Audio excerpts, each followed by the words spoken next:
Critical patriot देखने वाले सब दोस्तों को खुशामदीद, स्वागत। आज मेरे साथ इंग्लैंड से शरीक गुफ्तगू हैं सुशील पंडित जी।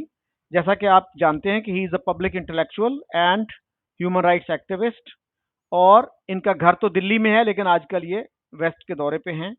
पहले अमेरिका में थे, अभी यूके में हैं। सुशील जी, आज सुहेल भट्ट साहब ने भी ज्वाइन करना था लेकिन उनका कुछ कनेक्टिविटी का इशू हुआ, तो उनसे फिर हमें माजरत करना पड़ी। तो मैं आपसे जानना चाहता हूं कि you are a well informed person, knowledgeable person, तो ये बताइएगा कि पाकिस्तान का जो कश्मीर पे नैरेटिव है उसमें आपको क्या फ्लॉज नजर आते हैं, क्या फॉल्ट्स हैं, क्या उसमें कमजोरियां हैं? जी पाकिस्तान का नैरेटिव कश्मीर के ऊपर जो कंसिस्टेंटली रहा है वो ये है कि ये पाकिस्तान का के वजूद में आने का और इंडिया के पार्टीशन का अनफिनिश्ड एजेंडा है, कि जिसको तकसीम के वक्त, बंटवारे के वक्त, पार्टीशन के वक्त मुकम्मल हो जाना चाहिए था, वो गैर वाजिब वजहों से नहीं हुआ और इसके लिए पाकिस्तान कोशिश कर रहा है।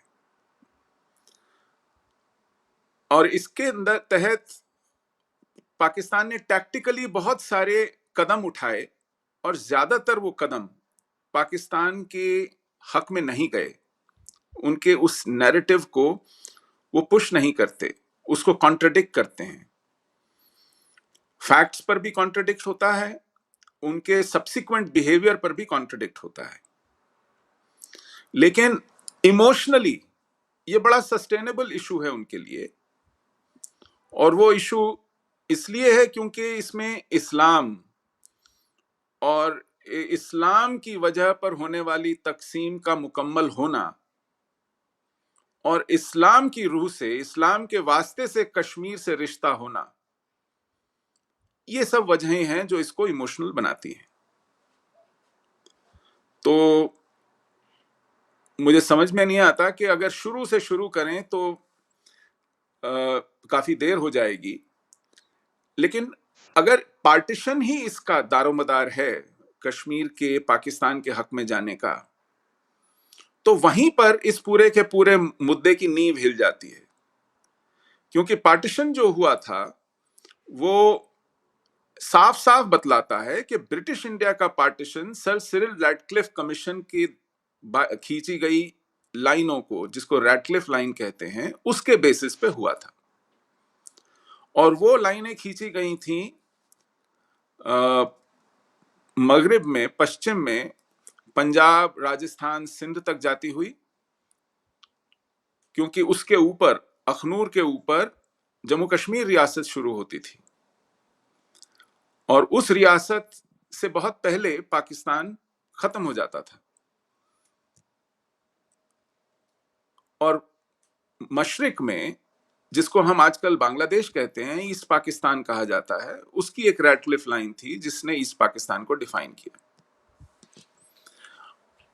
अब जो नॉन ब्रिटिश इंडिया था, जिसको प्रिंसली इंडिया कहते हैं, उसको बंटवारे के तहत, और इसमें जिन्ना साहब का ही ये आग्रह था, उन्हीं की इंसिस्टेंस थी कि वहां पर अक्सरियत के हिसाब से तकसीम नहीं होगा, कि मुस्लिम अक्सरियत जहां है वो पाकिस्तान बन जाए, हिंदू अक्सरियत जहां है वो हिंदुस्तान हो जाए। ये था ना बंटवारे का जी। हिस्सा। लेकिन उन्होंने कहा प्रिंसली स्टेट्स पे ये लागू नहीं होना चाहिए। जो सॉवरेन्स हैं प्रिंसली स्टेट्स में, वो तय करेंगे कि उन्हें कहां जाना है। ब्रिटिश इंडिया ने कोई रेफरेंडम करा के सर सिरिल रैडक्लिफ को नहीं भेजा था कि आप देखिए लोग क्या चाहते हैं। उन्होंने अपना सेंसस उठाया, नक्शे पे लाइनें खींच दी, और उनका एक अपना था मौकिफ के अक्सरियत के हिसाब से देखेंगे। ये ब्रिटिश इंडिया या ब्रिटिश रूलर्स का या क्राउन का इंसिस्टेंस था, उनकी हिकमत थी। उन्होंने किसी से पूछा नहीं था और इसका कोई लॉजिक नहीं दिया था। इसी तरह प्रिंसली सॉवरेन्स तय करेंगे, और सॉवरेन को यह हक है, जैसे ब्रिटिश इंडिया में ब्रिटिश सॉवरेन को, क्राउन को यह हक था। इस पर उन्होंने रेफरेंडम की बात को सिरे से खारिज कर दिया, अक्सरियत की बात को सिरे से खारिज कर दिया था। उन्होंने कहा था कि ये सिर्फ उन नवाबों, निजामों और जो हुक्मरान हैं, राजा हैं, उन पर छोड़ा जाए। और उसी बिना पर इन्होंने जूनागढ़ के लिए, हैदराबाद के लिए, भोपाल के लिए, यहां तक कि जोधपुर में जहां के राजा भी हिंदू था और वहां की जनता भी, लोग भी हिंदू थे, उसको भी अपने पास मिलाने की कोशिश की देर तक। तब वहां पर यह सवाल नहीं आता था कि जो लोग हैं, आम लोग हैं, वो अक्सरियत में हिंदू हैं या मुसलमान हैं, रूलर हिंदू है या मुसलमान है। बड़ा सेक्युलर प्रिंसिपल था कि जो रूलर तय करेगा वो जायज होगा। हां, कुछ एडवाइजरीज थी, कुछ रिकमेंडेशंस थी कि कॉन्टिग्विटी को देखा जाए, पॉपुलेशन की डेमोग्राफी को, उसकी फेथ को देखा जाए, लेकिन ये कोई बाइंडिंग प्रिंसिपल्स नहीं थे। वरना थरपारकर जैसा जिला जो कि हिंदू मेजॉरिटी था, अमरकोट जिसको आजकल आप पाकिस्तान में उमरकोट कहते हैं, वहां पे हिंदू राजा था, हिंदू अक्सरियत थी, वो पाकिस्तान में गए, कॉन्टिग्विटी भी थी, लेकिन जिस प्रिंसिपल को कि जहां अक्सरियत होगी मुसलमानों की वो पाकिस्तान होगा, जिसको कश्मीर में इवोक किया जाता है, वो जूनागढ़ के वक्त तो नहीं थी, वो हैदराबाद रियासत के वक्त नहीं थी, वो भोपाल के वक्त नहीं थी, वो जोधपुर के वक्त, ऐसी बहुत सी तमाम रियासतें हैं, नवाब आरकोट है, ये जितनी आदिल शाही, बीजापुर, इस तरफ की जो रियासतें थी, छोटे छोटे नवाब थे, बहुत से मुस्लिम नवाब थे। नवाब रामपुर थे यूपी में, एक महमूदाबाद है, वहां के नवाब थे, नवाब राम, मतलब बहुत सी रियासतें हैं, नवाब पटौदी थे। इन सब का अपना अपना जो ख्याल था, जो विम था, जो फैंसी थी, उसको ध्यान में रखना था। अब इसके पीछे एक टैक्टिक्स जो जिन्ना ने अप्लाई की, जिन्ना साहब ने, वो ये थी कि साहब, क्योंकि ये ज्यादातर नवाब निजाम फंड कर रहे हैं मुस्लिम लीग को, तो इनका झुकाव मुस्लिम लीग और पाकिस्तान की तरफ होगा, और अगर इन्हें एम्पावर किया जाए तो जो रेस्ट ऑफ इंडिया है वो एक मुकम्मल यूनिट के तौर पर ना उभरे, वो कटा फटा टुकड़ों में बटा हुआ, आधा इधर पौना उधर, इस तरह निकले, और उसमें पाकिस्तान को एक एडवांटेज हो।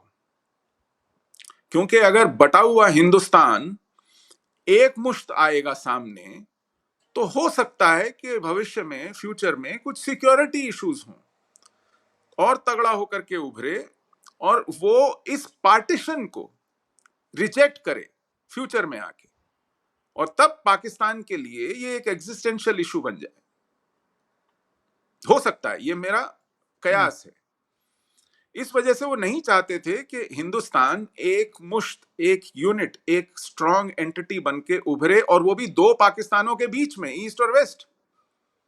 उन्होंने तो बीच में एक कॉरिडोर की मांग की थी, जो 30 माइल वाइड कॉरिडोर हो, और वो वेस्ट पाकिस्तान और ईस्ट पाकिस्तान को जोड़ने वाला लैंड कॉरिडोर हो। आप सोच सकते हैं,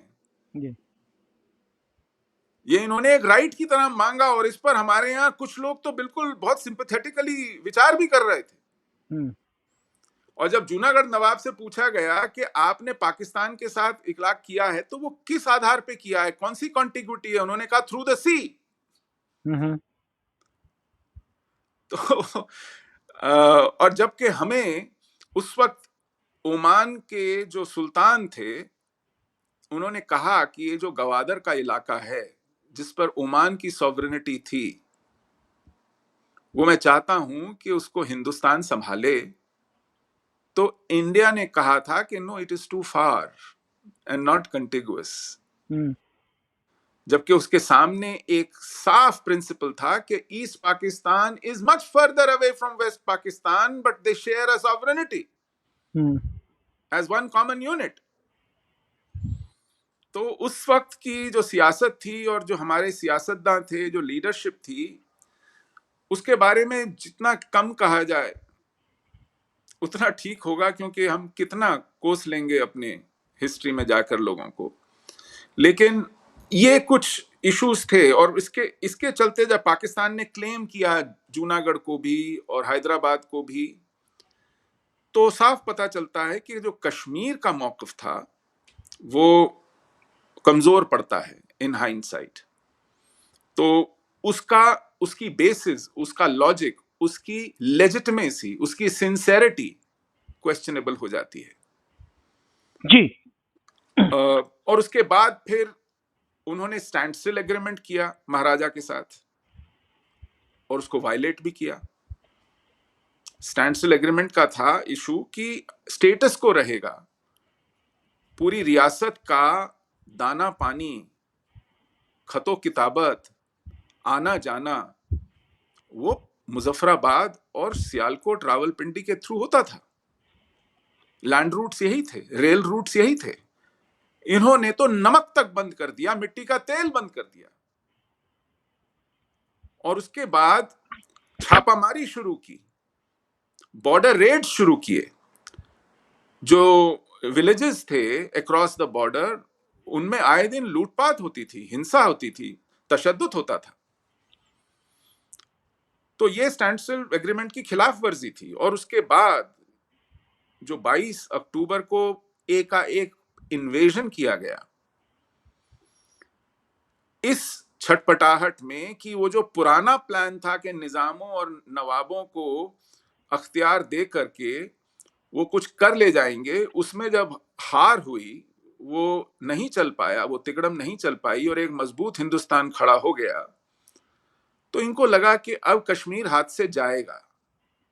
तो वहां फिर वो अपना धीरज खो बैठे और उन्होंने एक इन्वेजन के माध्यम से उसको सेटल करने की कोशिश की और फिर फोर्स किया महाराजा को सर्कमस्टांसेस के थ्रू कि वो इंडिया के साथ, भारत के साथ एक्सेशन करे। बाकायदा एक्सेशन साइन हुआ। लॉर्ड माउंटबैटन उसके एक सिग्नेटरी हैं, जो पहले गवर्नर जनरल थे इंडिपेंडेंट इंडिया के। और वो वॉर लड़ी गई जो कि ब्रिटिश जनरल्स की लीडरशिप में लड़ी गई। और जब भारत यूनाइटेड नेशंस गया सिक्योरिटी काउंसिल में ये कंप्लेंट लेकर के कि हम पर एक इन्वेजन हुआ है पाकिस्तान की तरफ से, तो पाकिस्तान ने साफ मना कर दिया कि हमने तो नहीं किया है, ये तो जो पश्तून हैं, पठान हैं, ट्राइबल्स हैं, वो लोग और कश्मीर की जो मुकामी लोग हैं, वो लोग मिलकर उठ खड़े हुए हैं भारत के एक्सेशन के खिलाफ। तो यूनाइटेड नेशंस ने एक कमीशन नियुक्त किया। ये एक ऑस्ट्रेलियन जज थे, जज ओवन डिक्सन। वो भारत की इस कंप्लेंट की तफ्तीश करने भारत आए कि ये पाकिस्तानी इन्वेजन है। तो भारत ने प्रिजनर्स ऑफ वॉर को, उनकी आइडेंटिटीज को, उनके यूनिफॉर्म्स को, उनके असलाह को, उनकी निशानदेही, उनकी एविडेंस को सामने रखा। तो फिर जब सर ओवन डिक्सन गए पाकिस्तान और उन्होंने कहा कि ये सबूत हैं, तो पाकिस्तान ने कहा कि अच्छा ये हमारे सर्विसमैन हैं, लेकिन हमारे रिकॉर्ड्स में ये छुट्टी पे हैं, तो ये शायद अपनी मर्जी से, अपनी कॉन्शियंस से वहां जाके लड़ रहे हैं, हमने इजाजत नहीं दी है। लेकिन ये वॉर 1.25 साल से ज्यादा चली और इसमें सप्लाई लाइंस कहां से आ रही थी, असलहा, एम्युनिशन, आर्म्स और फ्रेश सोल्जर्स कहां से आ रहे थे, ये साफ दिखाई पड़ा। तो पाकिस्तान वॉज अ पार्टी। और उसके बाद भी अगर किसी को शक व शुबा रह जाता है तो फिर एक किताब आई, रेडर्स इन कश्मीर, अकबर खान, उन्होंने तो साफ साफ लिखा कि ये एक इन्वेजन प्लान किया गया था। और फिर और सबूत सामने आए, और सबसे इंटरेस्टिंग सबूत है कि ब्रिगेड मेजर ओंकार सिंह कलकट तैनात थे बन्नू में। बन्नू एक ब्रिगेड हेडक्वार्टर है। उनके ब्रिगेडियर थे ब्रिगेडियर मरे। और ये अगस्त महीने की बात है, क्योंकि सब फौजियों को चुनना था कि वो ब्रिटिश आर्मी के साथ जाएं, ब्रिटिश इंडियन आर्मी के जो फौजी थे उनको चुनना था कि वो पाकिस्तान आर्मी के साथ जाएंगे या इंडियन आर्मी के साथ जाएंगे, और जो अंग्रेज थे उनको घर वापस जाना था। तो बन्नू में जो ब्रिगेड मेजर थे ओंकार सिंह कलकट, उन्होंने अपना चार्ज देना था मोहम्मद हयात को, जो नए ब्रिगेड मेजर आने वाले थे, और जो ब्रिगेडियर थे, ब्रिगेडियर मरे, उनको अपना चार्ज देना था आने वाले नए ब्रिगेडियर गंगा हयातुद्दीन को, ब्रिगेडियर गंगा हयातुद्दीन। अभी मरे क्योंकि यहां ब्रिगेड में अकेला अंग्रेज अफसर वही था, तो पेशावर जो कैंटोनमेंट थी वहां ज्यादा अंग्रेज थे, तो उसका मन वहां ज्यादा लगता था, वो वहां गया हुआ था, ज्यादातर वक्त वहीं बिताता था, कोई खास यहां काम था नहीं। और जो उसका 2IC था ओंकार सिंह कलकट, उसने उसको चार्ज दिया हुआ था, वो में अच्छी अंडरस्टैंडिंग थी, वो सब काम देखते थे। 20 अगस्त को इनके पास एक चिट्ठी आती है आर्मी हेडक्वार्टर्स से, जो मार्क्ड है अर्जेंट एंड कॉन्फिडेंशियल। ये फोन लगाते हैं अपने ब्रिगेडियर को और कहते हैं कि ये चिट्ठी आई है, आपको भेजूं या आप यहां आएंगे, दिस इज मार्क्ड कॉन्फिडेंशियल। तो मरे ने कहा, देखो हेडक्वार्टर से जो भी आता है आपको और मुझे ही इंप्लीमेंट करना होता है, आप जरा पढ़ के मुझे सुना दो ये क्या है। मैं कहा, you sure this is marked to you? मैं कहा, यस आई एम श्योर। तो उन्होंने जब वो चिट्ठी खोल के उसको पढ़ के सुनाना शुरू किया, ही वॉज अलार्म्ड। उन्होंने कहा, immediately close it and seal it back, I am coming right away. Now Omkar Singh Kalkat, how much ever he read of that letter, couldn't not read it. तो उन्होंने वो पूरी चिट्ठी पढ़ी, एक बार नहीं, दो बार नहीं, तीन तीन बार शायद पढ़ी होगी, and he committed it to his memory and put it back. So when Brigadier Murray arrived in Bannu and he read the letter and he discussed it with Major Onkar Singh Kalkat, he said, you shouldn't have read this letter, but I asked you to read it. Not your fault. But now your life is in danger because you are privy to something very confidential. This letter was a detailed invasion plan of Kashmir. It was marked Operation Gulmarg.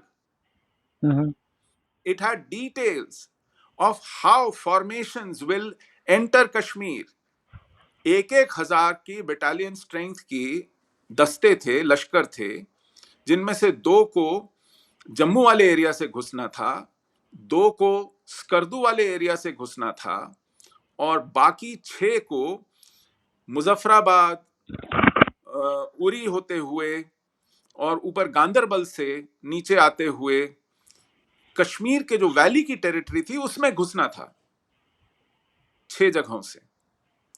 और इसको lead करना था Pakistan army, हर दस्ते के साथ 1 captain, 2 JCO और 10-10 जवान Pakistan army ने डिप्लॉय करने थे, और इसमें बाकी की फोर्सेस पश्तून थी।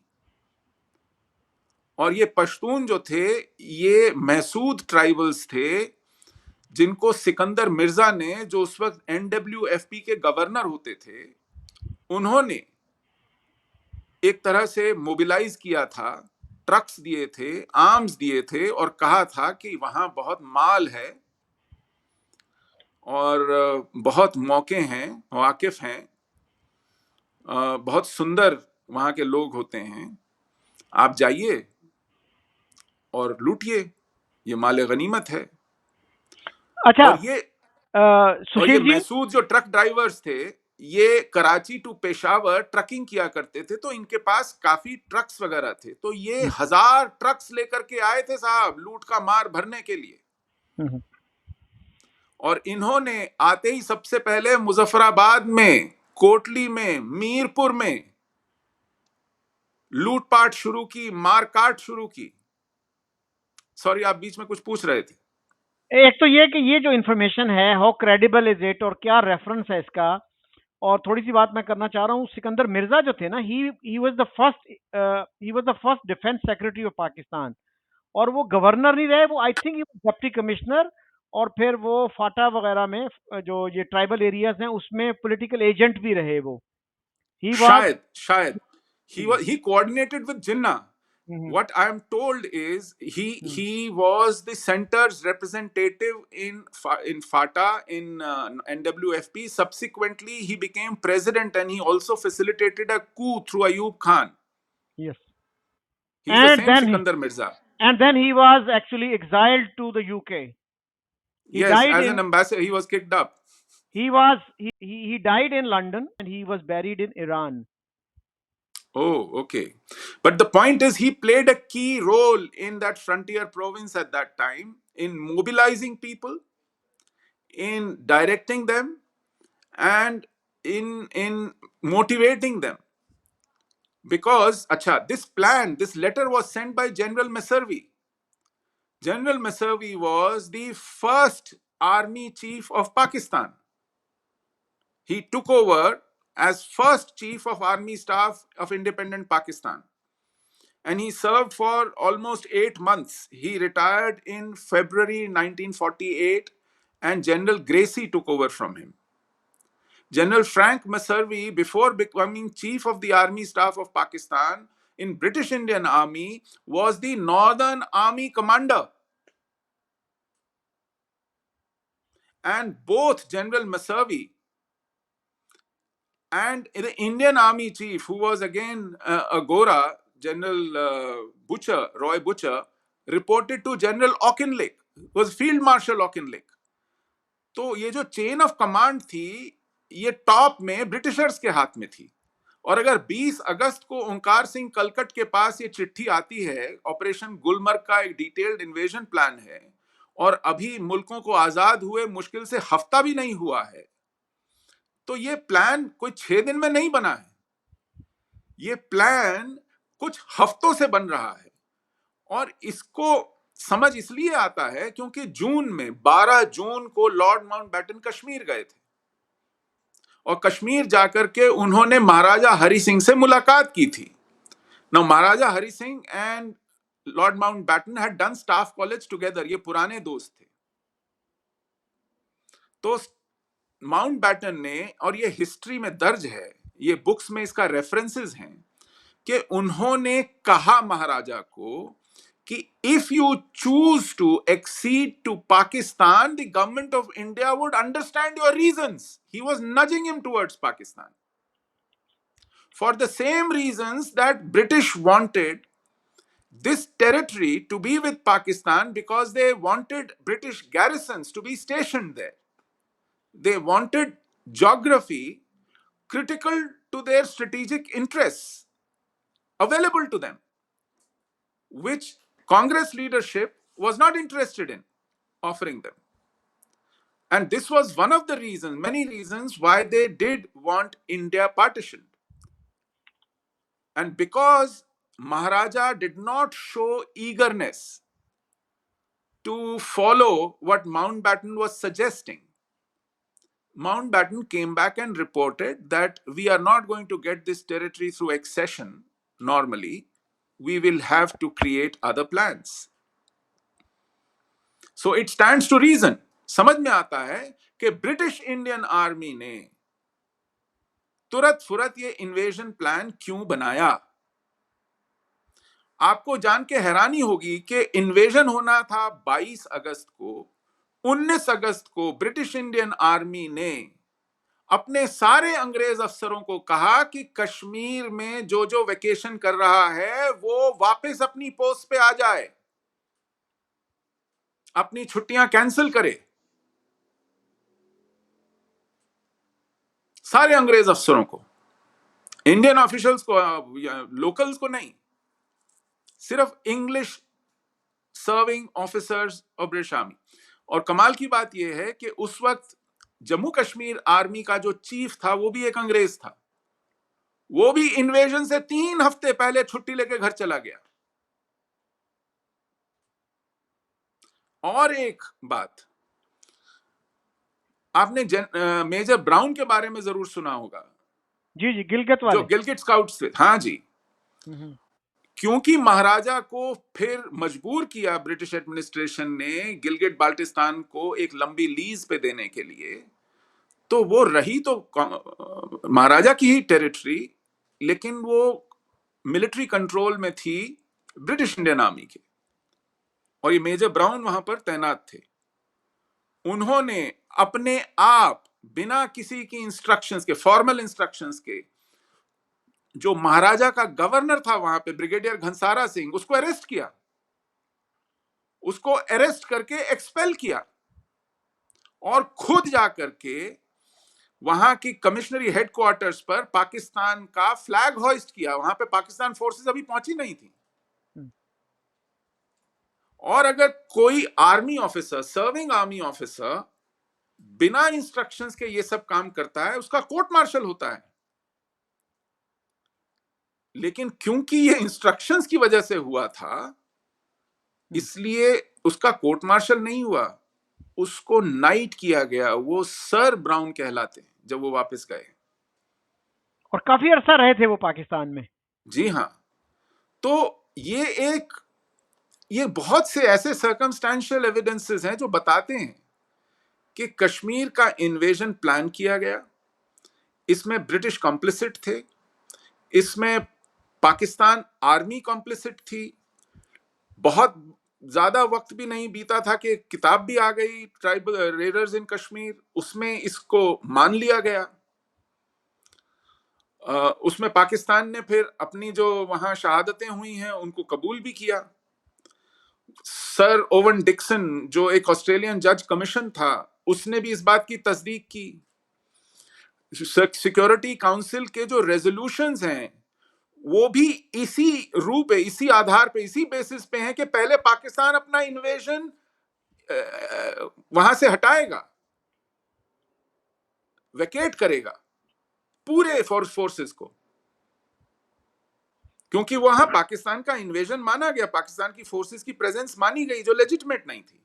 और Indian forces, bulk of Indian forces will be removed, क्योंकि India had a legitimate reason to be there, but in order to create some kind of reasonableness around this resolution and some kind of balancing, I think United Nations said only as many forces as are necessary so that even law and order and other things are maintained, and facilitation of plebiscite could be made, क्योंकि उसके बाद एक plebiscite होना था और उस plebiscite के लिए फिर एक प्लेबिसिट कमिश्नर भी तय किया गया। लेकिन पाकिस्तान ने इन सब चीजों को तब नहीं माना, इसलिए ये रेजोल्यूशंस इंप्लीमेंट नहीं हो पाए। तो जो पाकिस्तान का मौकफ रहा है कश्मीर के ऊपर, उस पे उसने बहुत कलाबाजियां खाई हैं वक्त पे वक्त, और इस वजह से on the grounds of reason and facts ये बहुत कमजोर पड़ जाता है। जी। अच्छा, एक तो ये बताइएगा कि रेफरेंस इस चीज का जो आप बता रहे हैं ना, अंग्रेज जो थे वो कम्प्लिसिट थे, क्योंकि हमें तो ये बताया जाता है वो अंग्रेज आर्मी चीफ को जब जिन्ना साहब ने कहा कि आप मार्च कर जाएं कश्मीर में, तो ही रिफ्यूज्ड, एंड जिन्ना साहब को फिर अपने ऑर्डर्स वापस लेने पड़े। तो आप जो स्टोरी सुना रहे हैं वो किस किस बुक में है? अच्छा देखिए, एक अमेजॉन के ऊपर आपको किताब मिल जाएगी, it is called operations in Kashmir, it is publish by ministry of defence, government of India. ये किताब 1966 में बन के तैयार हो गई थी, लेकिन पब्लिश 1986 में हुई। ये अमेजॉन पे अब अवेलेबल है। इसमें इसके कुछ रेफरेंसेस हैं, और स्पेशली ओंकार सिंह कलकट के। ऐसी बहुत सी बातें हैं जिसको ब्रिटिश आज भी ओपनली एक्सेप्ट नहीं करते हैं। हालांकि एक 30 ईयर डेडलाइन के बाद जो क्लासिफाइड पेपर्स थे उनको पब्लिक करने की एक रिवायत रही है वहां, लेकिन उसमें अगर एक एक्सेप्शन है तो वो ये है कि 1940 के डॉक्यूमेंट्स को आज भी ब्रिटिश गवर्नमेंट पब्लिक नहीं कर रही है। और जब रिसर्चर्स मांगते हैं तो एक टका सा जवाब वहां का होम ऑफिस देता है कि it is prejudicial to relationships between countries and reputations even today. So Kew Gardens एक जगह है लंदन में, वहां के बोटानिकल गार्डन्स हैं, उसके तहखाने में ये अभी भी सारी फाइल्स, सारे कागज कॉन्फिडेंशियली सील्ड रखे हुए हैं और उन्हें पब्लिक नहीं किया जाता। तो लेकिन ऐसे सुशील जी, वो सारे, सॉरी फॉर इंटरप्शन, लेकिन वो सारे पेपर्स तो वो नहीं है क्लासिफाइड। कुछ मेरे ख्याल में क्लासिफाइड होंगे, क्योंकि बहुत सारे लोग हैं जो वहां जाते हैं, रिसर्च करते हैं 40s पे। जैसे वेवल पे रिसर्च की किसी ने, गांधी जी पे की, नेहरू पे की। तो नहीं, आई थिंक। सारे नहीं है, जी सारे जी। नहीं है। हम्म जिन इशू, देखिए, जो इसमें बहुत कॉन्सिक्वेंशियल नहीं है, हम्म जो ऑर्डिनरी लेटर्स हैं, जो स्क्रीनिंग में आप कह सकते हैं कि बहुत ज्यादा कॉम्प्रोमाइज नहीं करती हैं चीजों को, तो उन डॉक्यूमेंट्स को इन्होंने पब्लिक किया है। लेकिन अभी भी ऐसे बहुत से डॉक्यूमेंट्स हैं जो पब्लिक नहीं किए गए हैं। बहुत सारे इश्यूज हैं जिनको अभी भी अच्छे खासा दबा के रखा गया है, और ये ब्रिटिशर्स मानते हैं कि they are not declassified. But yes, you are right, not everything is classified.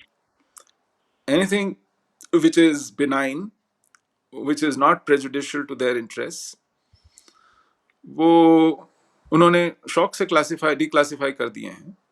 लेकिन ये मतलब मेजर ओंकार सिंह कलकट मेजर जनरल के तौर पे रिटायर हुए इंडियन आर्मी से, ये उनकी पर्सनल टेस्टिमनी है। हम्म तो and he lived, he actually he came to India. वो जब वहां पर उनको डिटेन किया गया, कहा कि जब तक ये प्लान पूरा एग्जीक्यूट नहीं होता है, you are not allowed to leave. He managed to escape because he was held. The word captive will not probably describe it best, but he was kept in safe custody in the garb of keeping him safe, because Northwest was in the grip of riots, and route to in Delhi, Punjab, was again in the grips of riots, and he was a Sikh officer, and he was considered to offer him safety. तो फिर वो वहां से, क्योंकि उनकी अपने forces उनकी खातिरदारी में थी, तो उनको समझा बुझाकर उनसे, they were loyal to him, he was their brigade major, they actually helped him escape, and all those who helped him escape were executed. Really. He said so hmm because he heard about it. And then, when he reached Delhi, he confided this in then Colonel Colonel Thapar, P.N. Thapar, Karan Thapar's father, who was in DGMO. Colonel Thapar became General Thapar and led Indian Army in 1962. He confided this to Baldev Singh, Defense Minister of India at that time. Both of them dismissed him as ravings of a man who has lost his balance because he came through, riot hit Punjab and turbulent India Pakistan geography, escaping. He was hmm in pursuit by his own army. हम्म तो बदहवासी की हालत में थे, उनकी family कहीं और थी। He had a newborn baby. He hadn't seen them for months. He had first sent his wife and baby away. जो पेशावर से फ्लाइट्स उड़ी, उनमें उसने अपनी वाइफ और बच्चे को पहले भेजा, और उसके बाद लैंड रूट से खुद आए। तो वो जिस हालत में थे, उन्होंने कहा कि he's probably lost his balance. How can this be possible? We are barely few weeks back we have gained independence. This cannot happen.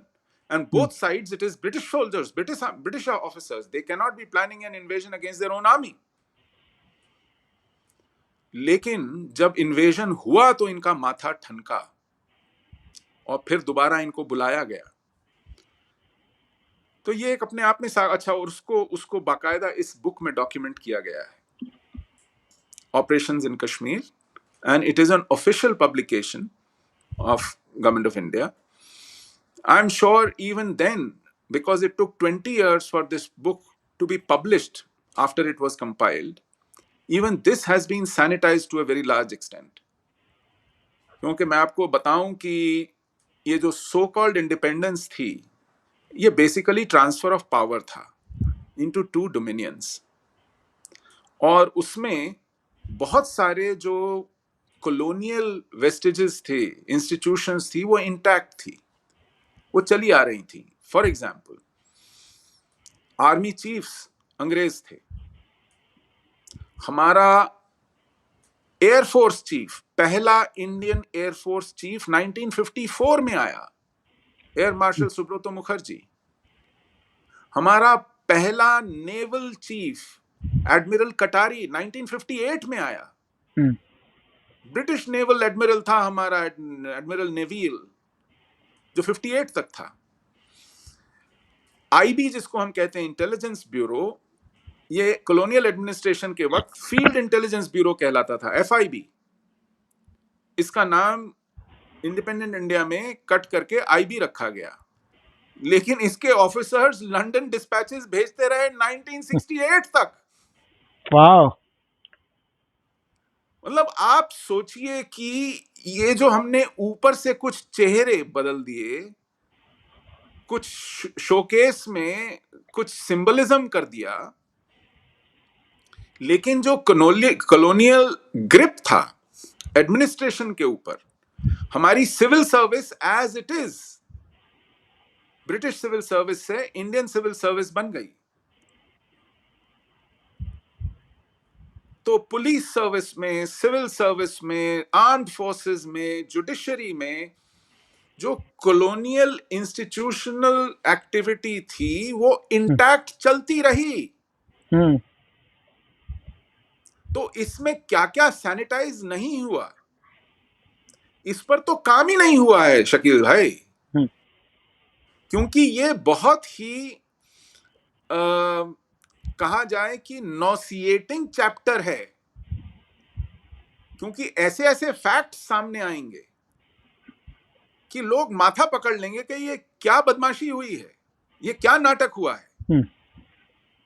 Interesting. मैं आपको बताऊं, हमारे साथ साथ 1 साल के अंदर अंदर श्रीलंका आजाद हुआ। श्रीलंका में कोई फ्रीडम स्ट्रगल नहीं थी। अच्छा, श्रीलंका को इंडियन कॉलोनियल एडमिनिस्ट्रेशन से 1932 में अलग किया गया था। एक छोटा सा आइलैंड है, आप पूरा इंडिया वायसराइगल एडमिनिस्ट्रेशन के तहत चल रहा है, तो आप एक श्रीलंका को क्यों अलग करते हैं? क्या उसको नहीं, वो डायरेक्टली लंदन से डील होगा, उसका एक अलग से होम ऑफिस सिस्टम होगा। इसी तरह बर्मा को, म्यांमार को 1937 में ब्रिटिश इंडियन एडमिनिस्ट्रेशन से अलग किया गया। तो हम जो सोचते हैं कि ये पार्टीशन 1947 में हुआ, नहीं, इंडिया का पार्टीशन बहुत पहले शुरू हो गया था। कि कैसे जो फ्रीडम स्ट्रगल है उसको ऐसे जगहों पर पहुंचने से रोका जाए जहां तक वो अभी पूरी तरह मुकम्मल तौर पे नहीं पहुंची है, और एक इतनी बड़ी एंटिटी को बाल्कनाइज किया जाए, छोटा किया जाए, ताकि अगर कभी निकलना भी पड़े यहां से तो एक 1 यूनिट इंटैक्ट इतना बड़ा ना छोड़ा जा सके जो आगे एक जियो स्ट्रेटेजिक चैलेंज बन सके। क्योंकि उसमें पोटेंशियल था, एक पॉपुलेशन था, एक ज्योग्राफिकल मास था, एक हिस्ट्री थी, एक पूरा सिविलाइजेशनल कैरेक्टर था। 1937 में म्यांमार को ब्रिटिश इंडियन एडमिनिस्ट्रेशन से अलग करने से पहले ये ऑंग सान सूची के जो बाप थे, जनरल ऑंग सान, उनके और महात्मा गांधी के फोटो एक साथ अखबारों में छपते थे। वो बर्मिस फ्रीडम स्ट्रगल का हिस्सा हैं। Rangoon was part of Indian subcontinental big cities, metro cities। जो इंडिपेंडेंस से पहले की कुछ बंबई फिल्में हैं, हिंदी फिल्में हैं, उनमें गाना था, मेरे पिया गए रंगून, किया है वहां से टेलीफोन, तुम्हारी याद सताती है।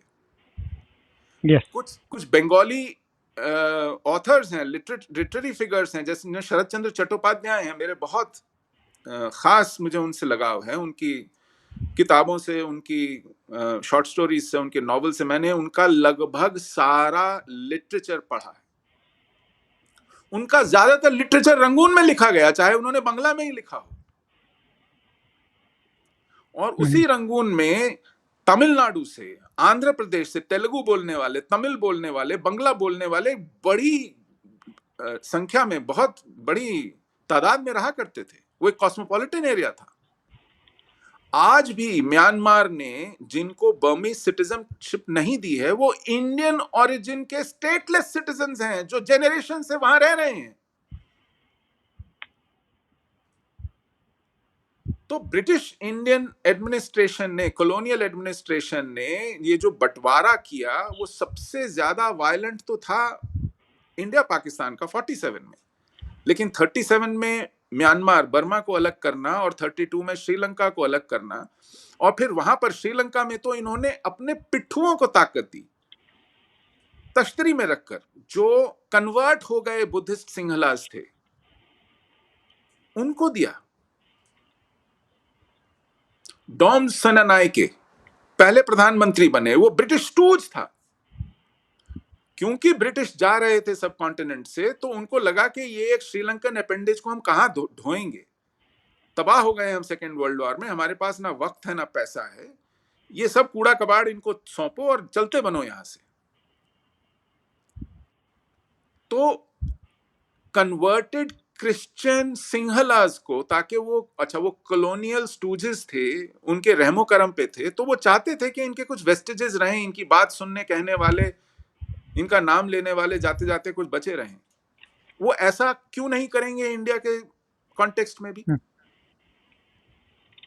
ये सवाल पैदा होता है। दूसरी बात, कुछ लोगों को, आपके सुनने वालों को जो पाकिस्तान में सुनते हैं, उन्हें शायद ये तकलीफ होगी जान के, लेकिन ये कहना जरूरी है कि जिन्ना उस वक्त पूरे पाकिस्तान के कायदे आजम कहे जाते थे, लीडर कहे जाते थे, वो जमाना था फ्रीडम स्ट्रगल का, इंडिपेंडेंस स्ट्रगल का। कोई मुझे बताए कि क्या अंग्रेज ने जिन्ना साहब को एक दिन के लिए भी गिरफ्तार किया? नहीं किया। ये कैसे फ्रीडम फाइटर थे? क्या उन पर पाकिस्तान में एक एफआईआर भी हुई किसी कानून की खिलाफ वर्जी के लिए? वो कैसे फ्रीडम फाइटर थे? सुशील जी, पाकिस्तान में ये कहा जाता है कि जिन्ना साहब जो थे ना, वो कॉन्स्टिट्यूशनलिस्ट थे, वो बहुत लॉ अबाइडिंग सिटीजन थे, तो वो लॉ को वायलेट ही नहीं करते थे, तो उनकी तबीयत में ये चीज थी नहीं, तो इसलिए अंग्रेज जो है वो कैसे उनको गिरफ्तार करते। सही बात है। तो ये जो लॉ अबाइडिंग फ्रीडम स्ट्रगल है, ये कैसी फ्रीडम स्ट्रगल होती है कि बाय लॉ ब्रिटिश हुक्मरान थे, तो according to law they were legitimate rulers, then freedom struggle itself was illegitimate, was illegal. Then there was no point in calling yourself a freedom fighter and calling British the colonial powers. लेकिन law abiding एक चीज है और non violent एक दूसरी चीज है। हमारे कुछ बड़े फ्रीडम फाइटर्स अपने आप को नॉन वायलेंट कहा करते थे, लॉ अबाइडिंग ना भी कहें, लेकिन जिन्ना लॉ अबाइडिंग तो थे, नॉन वायलेंट नहीं थे। 1946 में जो उनका डायरेक्ट एक्शन कॉल था, वो किस सूरत से लॉ अबाइडिंग था? वो वायलेंट तो था ही था। और उस डायरेक्ट एक्शन, माफ कीजिएगा, ये पाकिस्तान की तामीर में कराया गया पहला दंगा था। इससे पहले पाकिस्तान की मांग को लेकर के पूरे सब कॉन्टिनेंट में कोई दंगा नहीं हुआ था। ये एक पहला रायट था जिसने रायट्स की शुरुआत की पाकिस्तान की मांग को लेकर, और वो इतना खतरनाक दंगा था, आज भी उसको ग्रेट कैलकाटा मैसेकर के रूप में याद किया जाता है। निहत्थे शहरी मारे गए, निहत्थे निर्दोष मासूम लोग मारे गए, काट डाले गए, और ये जिन्ना साहब की कॉल पे हुआ। हुसैन शहीद सोहरावर्दी की सरकार की नाक तले उसकी मिली भगत के साथ हुआ।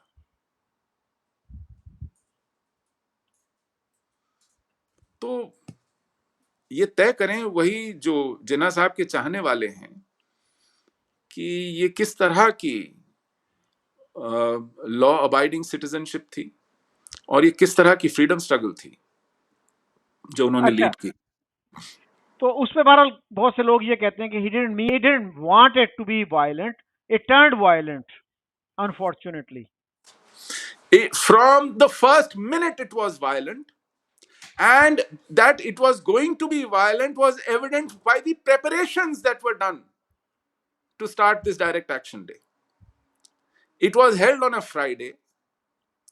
People coming out of mosques after the afternoon prayers unleashed it on the unsuspecting civilians going about their daily life in the streets. There was no provocation. The only provocation was that there was a deadline given on 11th of August that by 16th of August, you must accede to the demand of Pakistan or face direct action. That's it. And nobody knew what direct action was going to be till it was unleashed. And it was gruesome. For 72 hours, this was mayhem let loose on an unsuspecting city, which didn't know what hit them. 10,000 से ज्यादा लोग कत्ल कर दिए गए, जिन्हें ये पता नहीं कि उनका कसूर क्या है, सिर्फ इसलिए क्योंकि वहां आपकी पार्टी इक्तदार में है और वो पुलिस को कंट्रोल करती है और वो जो चाहे कर सकती है, और उसमें अंग्रेज हुकूमत की मिली भगत है। तब एक इंटरिम गवर्नमेंट थी, उसको कहा गया कि इंटरवीन कीजिए, उन्होंने कहा नहीं, security law and order provincial governments के इख्तियार में, और प्रोविंशियल गवर्नमेंट ने पुलिस को अपने हाथ में ले रखा था, नहीं किया इंटरवीन। तो ये खुला लाइसेंस था, और इस कत्लो गारत के लिए अगर कोई भी सेंसिबल गवर्नमेंट होती, वो साफ देखती कि किसकी इंस्टिगेशन है, ये किसने किया है, इसने किसने कॉल दी थी इस डायरेक्ट एक्शन की। जिसने कॉल दी होगी उसी ने ही तो प्लान किया होगा कि होगा क्या। लेकिन उन पर कोई उन पर कोई कार्रवाई नहीं हुई। अच्छा जी, कमिंग बैक टू कश्मीर, मैंने कुछ अरसा पहले अब्दुल बासित साहब का इंटरव्यू किया था। He is a former ambassador to India. तो वो कह रहे थे कि जी अगर पाकिस्तान ने वायलेट किया यूएन रेजोल्यूशंस को, तो यूएन ने कभी क्रिटिसाइज नहीं किया पाकिस्तान को, कंडेम नहीं किया। और बहुत से इंडियन ये कहते हैं कि जी यूएन ने पाकिस्तान को एग्रेसर कहा, डायरेक्टली या इनडायरेक्टली। तो क्या आपके पास क्या एविडेंस है इस सिलसिले में? देखिए, इसका एविडेंस सिर्फ जस्टिस ओवन डिक्सन की रिपोर्ट्स हैं जो सिक्योरिटी काउंसिल को सबमिट की गई। इंडिया भी जब यूएन गया था तो इसी कंप्लेंट के साथ गया था कि Pakistan has committed N aggression, और उसी के जवाब में जस्टिस डिक्सन कमीशन को अपॉइंट किया गया था। तो जब यूनाइटेड नेशन रेजोल्यूशन ने ये पाकिस्तान को हुक्म दिया कि आप इस एग्रेशन को वैकेट करेंगे, आप अपने सारे सोल्जर्स को जो इलीगल प्रेजेंस है पाकिस्तानी सिटीजन्स की वहां से निकालेंगे, this in itself is an implication that Pakistan is there in violation.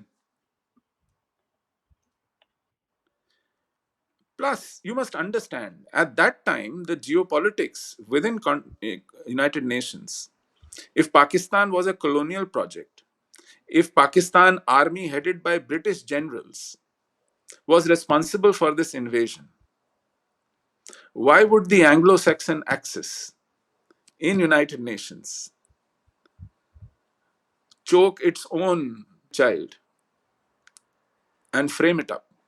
क्यों वो पाकिस्तान को इसका दोषी ठहराएगी, इसका जिम्मेवार, इसका मुल्जिम ठहराएगी?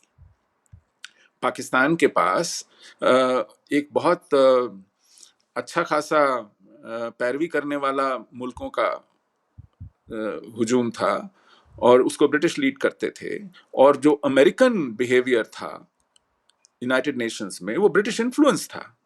जो ग्लोबल जियोपॉलिटिक्स थी वो तब भी लंदन, ब्रिटेन डिसाइड करता था। यूनाइटेड नेशंस में उसका एक बहुत अहम रोल था।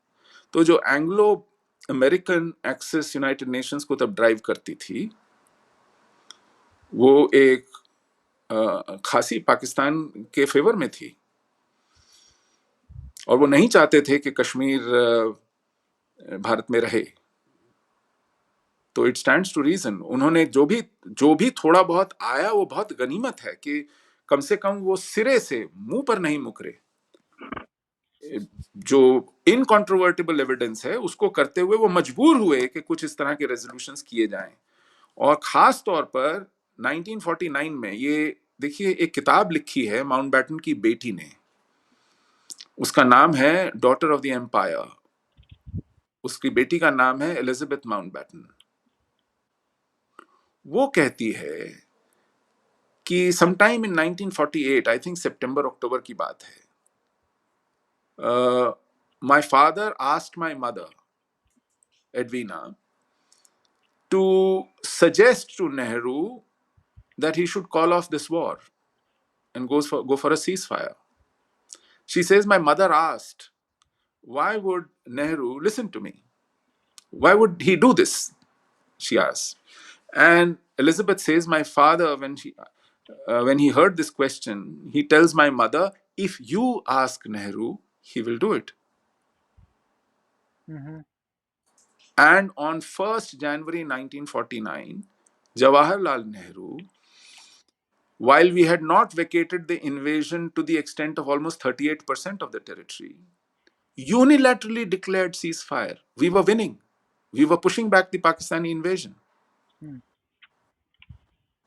Why would you give up almost 38-39% of the territory while your forces were asking, begging for a few more weeks to vacate the invasion? So these are some very telltale. Now, these are books. So these are anecdotal evidences. And documentary evidences, to the extent, as I mentioned, unfortunately, अभी तक sealed हैं इन विषयों पर। military papers, diplomatic papers, notes, cabinet notes, ये बहुत हद तक classified हैं।